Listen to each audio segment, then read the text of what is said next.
Денеска во имаме неколку прашања за вас. Ке разговараме со една исклучителна млада личност, Зорана Антевска, која што изработи труд на тема дезинформации, на тема политички партии, јавен дискурс.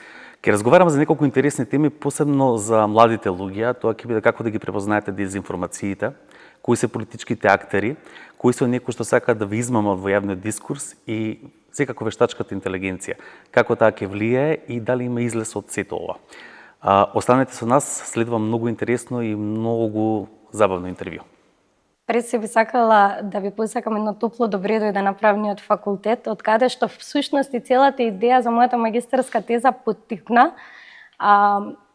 Низ моите предавања како демонстратор на трите различити смера, односно политички науки, односи со јавност и новинарство, можев да воочам неколку недостатоци кои што нашето општество едноставно не е свесно дека ги поседува, и доколку тоа се пресликува на едно академско ниво, тоа ми беше некаков показател дека во граѓанскиот сектор, односно целото општество, ги има истите недостатоци.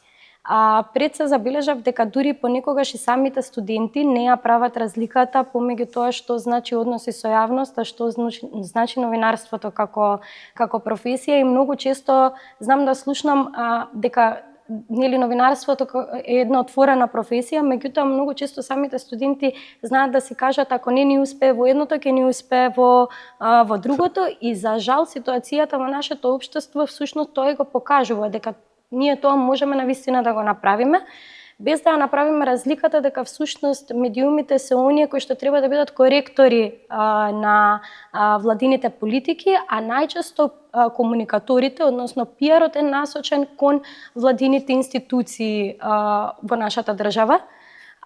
Политичарите се оние кои што нормално го креираат јавното мислење и сакаат своето јавно мислење да го пренесат кон граѓаните. Дали мислиш дека политичарите навистина го креираат јавното мислење или се обидуваат да формираат дискурс кој што нив им одговара?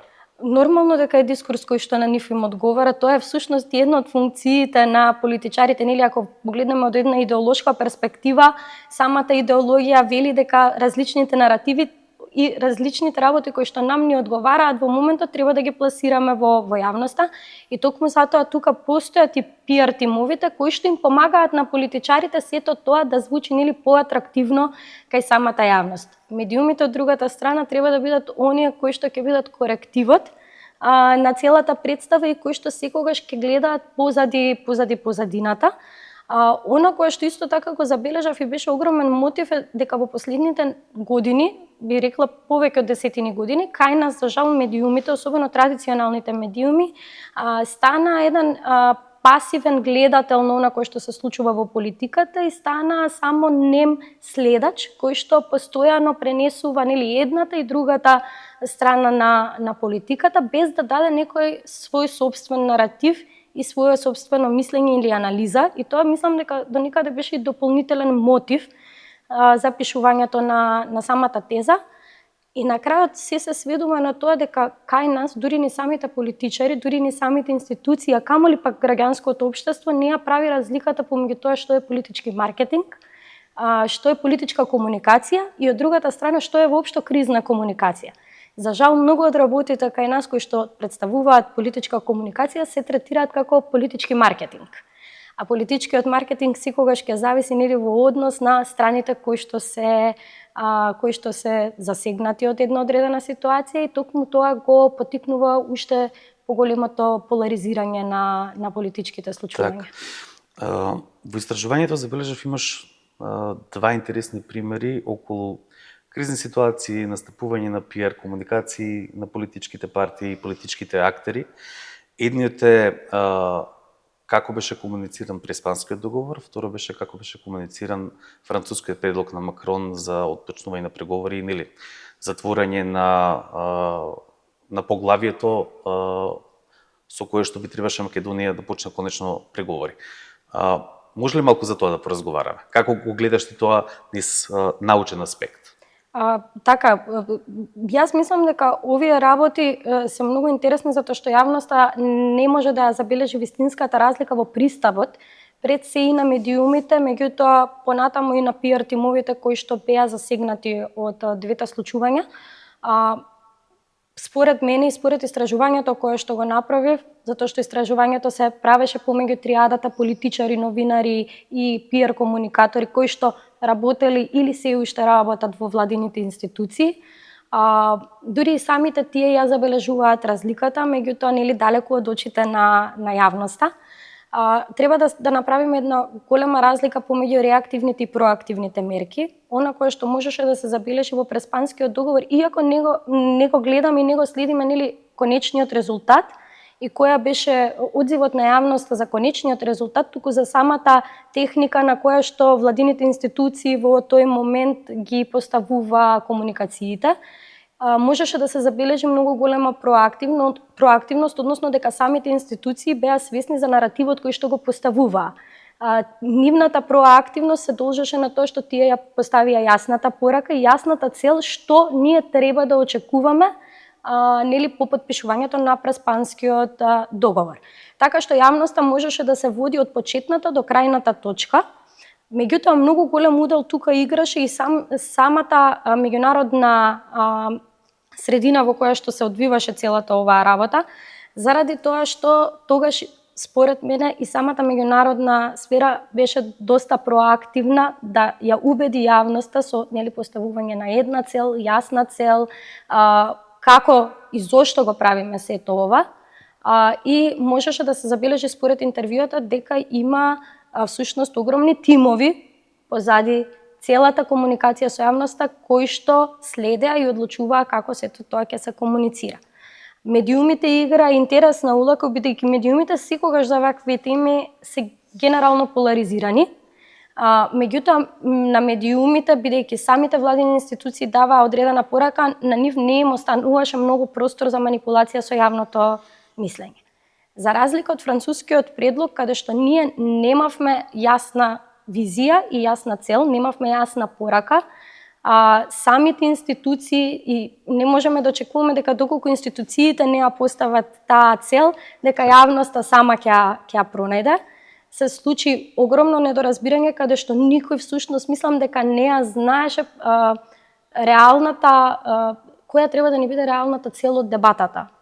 Дискурсот беше многу поларизиран и повеќе мислам дека целиот француски предлог се водеше на една политичка и партиска дискусија и поларизација, затоа што едноставно веројатно и самиот временски период во кој што се случуваше тоа го одлучи наративот. И наместо институциите да го превземат тоа во своји раце, за жал, мислам дека тука огромна улога има и медиумите, кои што најчесто веќе немаа поларизирачки став, туку сето тоа го представуваа нели негативно, само за тоа што толку им беше понудено и на нив самите како информација. Недостасуваше сериозна анализа, недостасуваше да се можеби до некаде и да се размисли кои ќе бидат реакциите и како ние ќе се справиме со истите.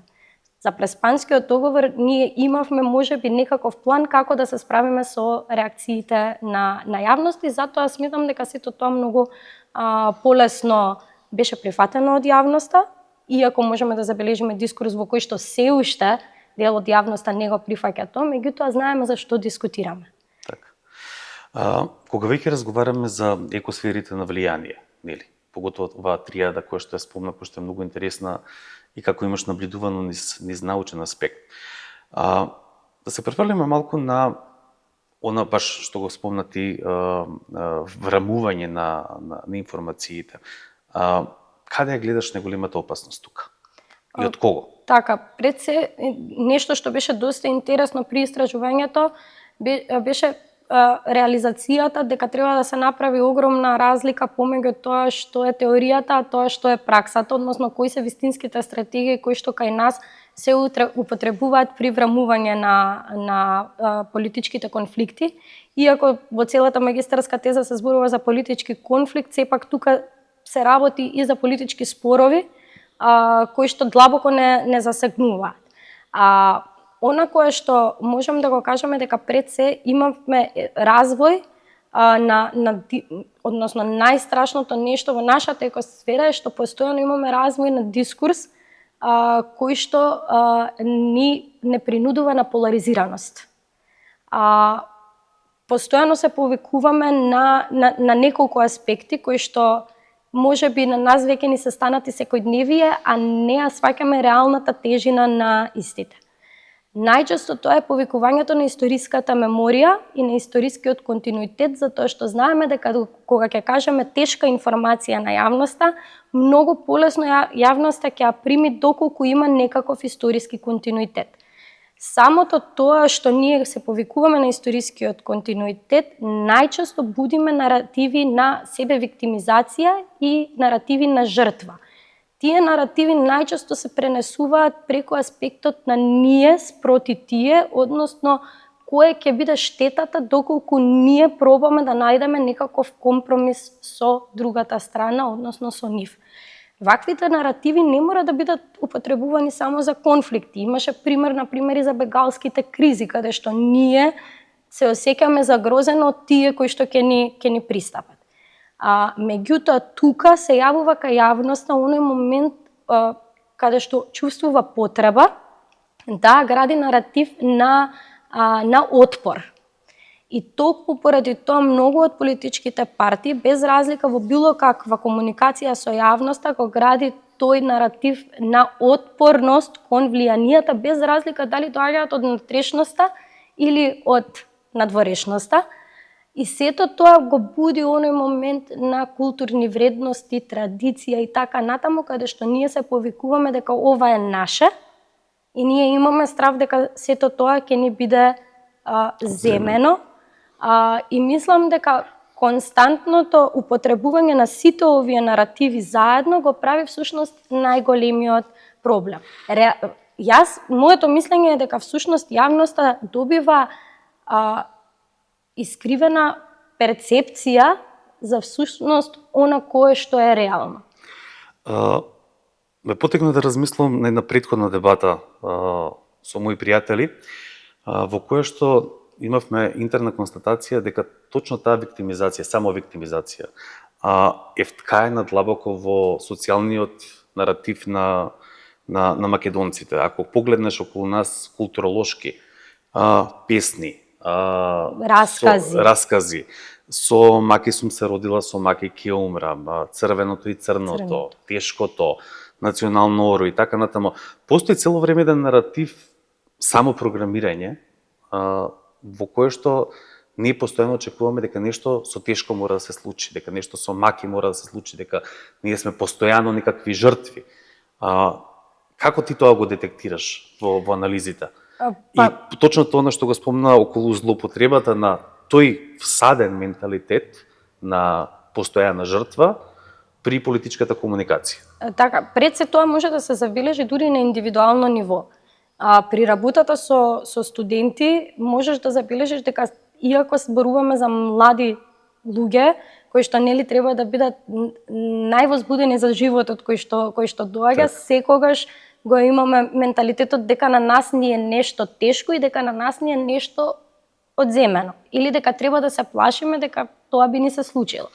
Тоа се пресликува низ целото општество и едноставно тука до некаде мислам дека самата политичка култура во нашето општество е едноставно програмирана да реагира така.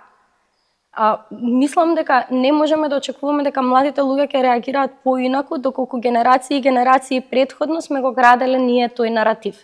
И самата политичка култура ни налага ние да немаме општество, односно млади граѓани кои што критички ќе размислуваат на тие теми, затоа што тоа на нас ни е всадено дека тоа е така. Например, интересен пример, мене лично ми е, јас не ја добив работата кога бев на твоја возраст поради различни феномени во општеството, не се надеве затоа што истото може да ти се случи и на тебе. И тоа е префрлување на таа генерацијска травма, наративот на префрлање на траумите кои што ние сме ги имале од претходно.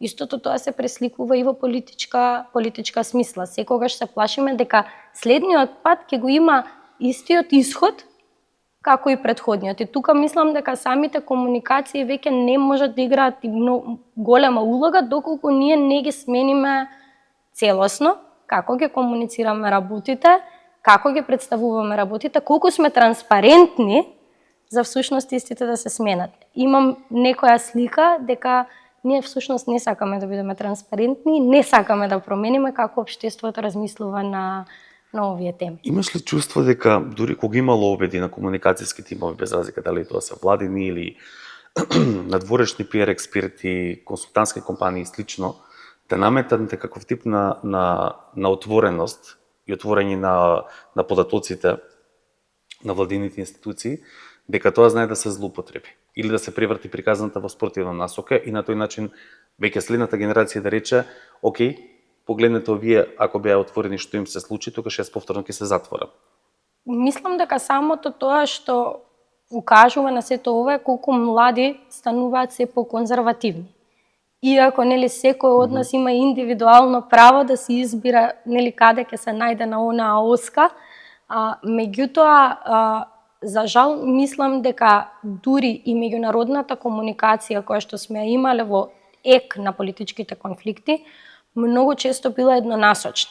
И мислам дека граѓаните тоа и најмногу ги лути и ги револтира и ги прави да ја изгубат својата доверба дека нешто ќе се промени, затоа што ние еднонасочната комуникација всушност ја разбираме како потреба ние нешто што мора да го направиме. Доколку комуникацијата од меѓународни трети страни била повеќе насочена кон двонасочна комуникација за вистински да ја свати нашата историја, општеството во кое што живееме, наративите кои што се градени така натаму, да проба да го разбере вистинското јадро во државата, мислам дека комуникацијата многу подобро би одела и немаше да има толкова разочарување во одредени ситуации. Дали сметаш дека сите овие алатки кои што ги истражуваш, конкретно ЕИСИС, го видов како дел од работите кои што ги истражуваш, може да бидат злоупотребени. Знаеш како? Ќе повлечам аналогија една со Star Wars. И Дарт Вейдер не беше Дарт Вейдер, него во позадина стоеа политички алатки, додека не стана она што стана, така? Како гледаш ти на тоа? Мислам дека сите овие техники кои што ни стојат на располагање, едно од нив е ОИСИС, самата техника, пред се ние имаме, мислам дека проблем да ја разбереме суштината. Така.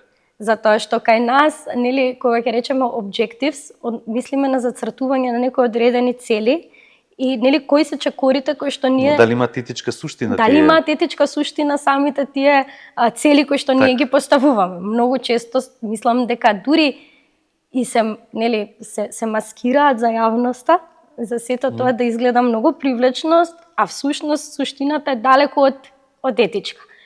Нешто кое што, значи, да, ние запираме на имплементацијата, секогаш. Значи, дури пред имплементацијата, ќе направиме ние истражување што бара јавноста, како бара јавноста и така натаму, меѓутоа на крајот сепак ќе одлучиме да постапиме нели во она кое што на нам како политичка страна ни одговара најмногу.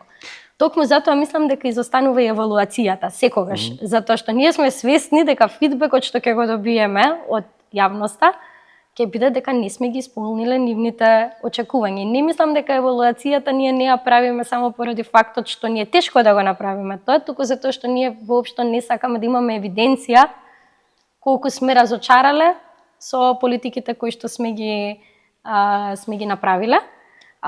И нешто што од особен интерес ми беше дека различни публики бараат различна конструкција на наративот, како да им го доближиш, како да им го представиш. Не можеш константно да мислиш дека целата публика ќе ја привлечеш со ист тон, со ист наратив. Секогаш треба да имаме по таа една порака или по таа една цел ние различни начини на кои што ќе пристапиме на различни видови на публиката. Па да, интересно ако сега го набридуваш што се случуваше во Америка на претходните избори, како целокупната комуникација беше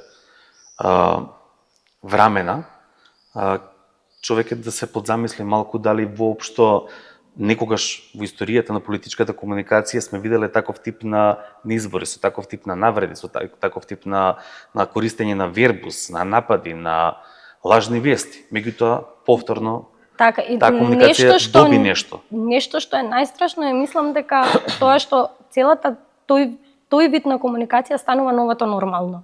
Тоа сакав да те прашам. Сметаш ли дека станува ново нормално?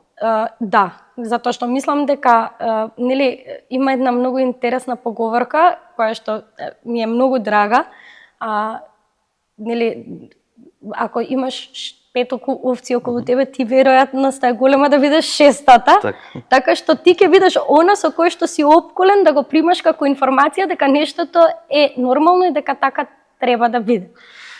Мислам, ова е смешна паралела и можеби не е етичка, меѓутоа прилично пластична. Прилично пластична, меѓутоа суштината на комуникациите всушност е таа дека ти не можеш да очекуваш да комуницираш различно од она кое што го восприемаш, особено збориме од светски наметнати сили и меѓународни актери кои што комуницираат на еден одреден начин.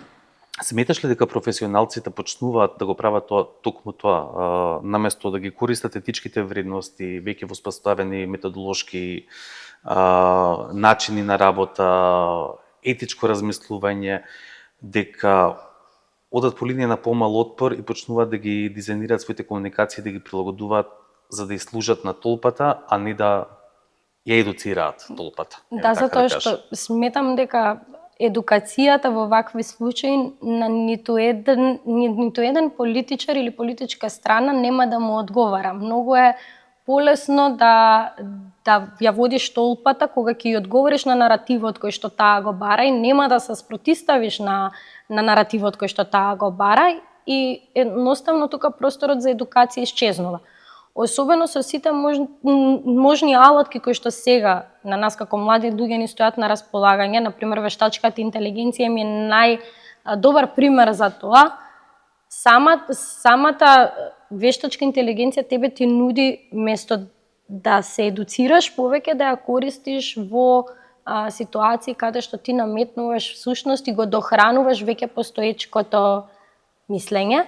Така што мислам дека секогаш затоа и она пропаганда како збор кој што кај нас мислам дека сакаме да го употребуваме без да го знаеме вистинското значење. Кај нас се прецепира како пропаганда, а сепак потпаѓаме под пропагандните техники всушност на оние актери од кои што ние најмногу треба да внимаваме. Отвараш интересна тема која што и во трудот имаш, тоа е околу медиумската писменост. Детектираш 3 столба: академијата, политичарите и новинарите. Кој сметаш дека треба да ја превземе лидерската палка или дали можеби сите треба под некаков нов општествен договор да разговараме на тема која што и како е важна медиумската писменост?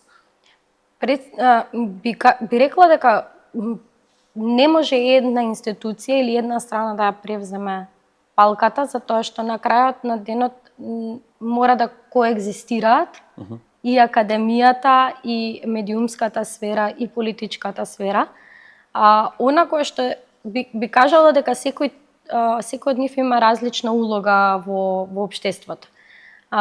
Например, пред се академијата е таа која што треба да ги подготви младите генерации многу подобро од она кое што било претходно, затоа што токму поради новото нормално со кое што се соочуваме.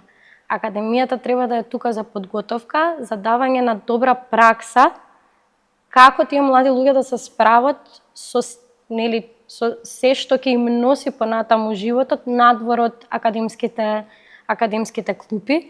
И она кое што мислам дека академијата најмногу треба да го направи, да даде труд е да каже дека сите овие работи се комплементарни, меѓутоа никогаш нема да бидат исти. Медиумите никогаш нема да ја имаат истата функција како што ја имаат комуникаторите. Политичките партии и политичката комуникација никогаш нема да биде иста на институционално ниво со она кое што ќе го даваат самите партии во смисла на маркетинг. Така што академијата има таа образовна функција каде што сериозно во соработка со другите институции ќе обработи една нова програма која што ќе ги следи новите трендови. Државните институции пак исто така се тука да не ја гледаат академијата или медиумскиот простор како закана. Кај нас мислам дека тоа можеме да го детектираме како еден од главните проблеми. Медиумите и критичарите и аналитичкото мислење кое што потекнува од академијата не е закана, туку напротив треба да го гледаме како нешто што не прави или би не направило подобри, а медиумите и медиумските здруженија треба да размислат за поголема етичност во известувањето. Тука зборуваме од како се представуваат кризни ситуации или конфликтни ситуации до моментот на превземање на вести. Така. Сметаш ли дека политиката, односно политичките партии, како длабоко имаат заглибено во таа оска на злоупотреба на дневниот наратив за своји лични внатрепартиски ситни интереси? Како гледаш ти на тоа, бидејќи чувството е дека ако може во Америка тоа се случува и поминува, дека можеби треба ние да го напуштиме долго и тешко градениот начин на етичност во политиката и во политичките комуникации? Мислам дека можеме да забележиме огромна злоупотреба на медиумскиот простор. Пред се ќе се повикам и на примерот кажан предходно, каде што ние на вести најчесто можеме да забележиме пренос на една и друга пресконференција. Јавноста не го бара тоа, на јавноста не и треба тоа, туку и треба суштинска анализа и позадина, сериозно истражување за позадината на настаните. Кај нас медиумскиот простор за жал е окупиран од политичари кои што нели сакаат да го искажат својот став. Не велам дека тие не треба да го имаат просторот да го направат тоа, меѓутоа на нивните ставови треба да имаме анализа која што ќе следи и да нешто што е доста интересно, многу често се откажуваме од првиот чекор и понатаму не ја следиме ситуацијата како се развива. Доколку погледнеме вести од пред година дена или 2 години, реалноста ќе ни каже дека кај нас не се следат настаните и понатаму откако нели на првичното ударно врамување кое што ќе го имаме и сето тоа се заборава. Другата работа која што можеме да ја забележаме дека ние имаме сериозен недостаток на едукативна содржина на програмите. Најубавите временски зони на нашите телевизии се дадени за серии. Турски серии. За турски, кои што реално ни го само на нас мислам дека се уште повеќе ни го појачуваат наративот на она кое што веќе е градено. Ние немаме никаква едукативна содржина, ние немаме квалитетна дебата, дури и самите емисии кои што ги продуцираат медиумите, нудат повторно подхранување на наративот на неетичност и навреди. Така. Зорана, гледаш ли за сето ова? Да. Како? Меѓутоа, можеби ќе кажам дека патот ќе биде тежок и трнлив. Пред се заради отпорноста, затоа што после долг период навикнати на ваков наратив и понатаму нели на целата виктимизација, дури до некаде се чувствувам дека на нам тоа самите ни одговара, затоа што не треба да превземеме одговорноста во нашите раце и да признаеме дека дури нешто кај нас не чини. Така што мислам дека тоа ќе биде најтешкиот чекор, да го натераме општеството да ја смени перцепцијата која што ја има. Затоа што нели не можеш да одиш секогаш со главата во зид. Така. Меѓутоа излезот од ова пред се имаше една интересна работа која што ја кажа еден од новинарите со кој што правев интервју. Ми рече не можеме да збориме за медиумска писменост, треба да збориме општо за писменоста на населението овде, затоа што јас мислам дека ние имаме проблем со неписмено население и треба да работиме прво на описменување на населението. И реалноста вели дека ако сакаме да напредуваме во медиумската писменост и да бидеме посвесни за она кое што може да ни се случи, еве например на онлайн просторот или од развивањето на вештачката интелигенција или од наративите кои што ни ги представува политичкиот дискурс кај нас, треба сериозно да се описмениме во некои правно-политички, обштествени, дури и филозофски аспекти. Мислам дека на нашето население му недостасува најмногу тој аспект, кога ќе размислиме колку луѓе не идат во театар или колку луѓе немаат прочитано нова книга. Тоа е една интересна дискусија и со самите студенти, колку често читаат книги надвор од нивната академска литература, така што првиот чекор на патот е тоа. Понатаму сериозноста на институциите, да не ја гледа медиумската писменост како нешто што би го загрозило нивниот интегритет, туку да знае дека тоа само ќе им го издигне интегритетот повеќе, затоа што пред се населението е тоа кое што ја бира институцијата, така, представниците. Меѓутоа, на сето тоа, мислам дека и треба да се грижиме за стандардите и етичноста и во новинарството, и во пиар комуникациите, на каков начин ги представуваме работите. Каде сметаш дека социјалните медиуми и алгоритмите се тренирани од самите корисници, ќе одат во иднина? Дали ќе се случиме со повеќе вештачки креирана содржина од страна на вештачката интелигенција и дали тоа ќе помогне да го моделираме на малку поетичен, малку понаучен начин јавниот дискурс, или ќе отидеме во уште поголема дупка кај што сме сега? Убаво го постави прашањето, затоа што реалноста е дека на почетокот прашањата кога се појави вештачката интелигенција беше дали ние ќе успееме да се противиме на вештачката интелигенција и можеме да разбереме дека едноставно таа постои и на нас останува како ќе ја искористиме, затоа што ние веќе не можеме да ја искорениме од секојдневниот живот на луѓето. Мислам дека доколку ние имаме примери каде што самите политички партии ги користат социјалните медиуми и вештачката интелигенција за подгревање на овие наративи, односно поголеми конфликти, поголеми спорови, поголема поларизација и така натаму, самото општество ќе го користи како одговор, мислам ќе ја користи вештачката интелигенција како одговор на сето тоа.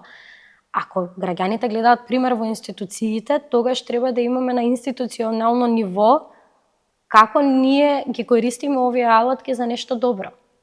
Не за создавање на лажни вести, не за создавање на лажни информации, дури и за видеа, слики и така натаму, на кое што нашето општество е многу лесно подложно. И тука повторно доаѓа прашањето на образование. Да може да препознае. Да може луѓето да го препознаат тоа. Младите можеби ќе го препознаат, меѓутоа демографски гледано ние имаме повеќе постаро население кое што не може да се справи со сето ова. И повторно, традиционалните медиуми се добар канал за тоа. Дебатни емисии, например, како вештачката интелигенција влијае, кои се нејзините предности, кои се нејзините недостатоци, како што ние би допрели до постарата публика за кои консеквенции може да ги има при разгледувањето. Најчесто вештачката интелигенција има допир до социјалните медиуми, така што мислам дека повторно останува само да се најде вистинскиот пат, за да се покаже реалната добра слика која што вештачката интелигенција може да ја има. Например, да ја користиме за анализи, компаративни случаи, информации кои што на нас како студенти, например, ни треба да многу прочитани книги за да ги добиеме,